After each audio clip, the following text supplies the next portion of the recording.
ხვალ განათლების მინისტრი სახელმწიფო და ტექნიკური უნივერსიტეტების წარმომადგენლებს შეხვდება. განიხილავენ განათლების რეფორმას და ორი უნივერსიტეტის გაერთიანების საკითხს, რასაც ოპოზიციასთან ერთად აკადემიური წრე და სტუდენტების ნაწილი ეწინააღმდეგება. მმართველი გუნდის განმარტებით რეფორმა განათლების ხარისხს გააუმჯობესებს და ორი უმაღლესი სასწავლებლის გაერთიანებით არ მოხდება პროფესორ-მასწავლებლების საგაკვეთილო პროცესიდან ჩამოშორება.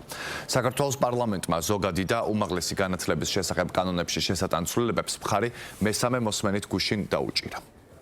ეს რეფორმა არის სამი მიზნის მატარებელი. პირველი ეს არის კორუფციული დაინტერესება, მათ აინტერესებთ შენობები და მიწები, რომლებიც არის ამ უმაღლეს სასწავლებლებში.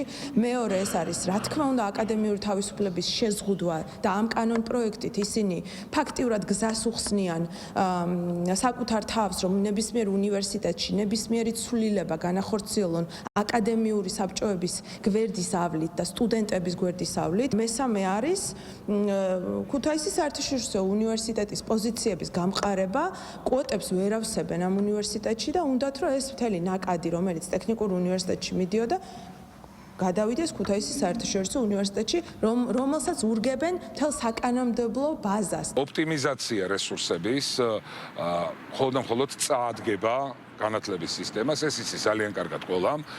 ის რაღაც თითქოს გამოწვეული ვითომ არგუმენტები ღიმილის მომგვრელია, ვერ უძლებს ვერანაირ კრიტიკას, იმიტომ რომ თვითონ ვინც ოპონირებს ორი უნივერსიტეტის გაერთიანებას, ძალიან კარგად იცის, რომ მიზეზი გაერთიანებისა არის მხოლოდ ჯანსაღი საბოლოოდ დადებითი შედეგის მიღწევა და ყველა ის არგუმენტი, რომელიც ხელისუფლებას გააჩნია ამ კუთხით, ესადაგება იმ რეალობას, რაც არსებობს.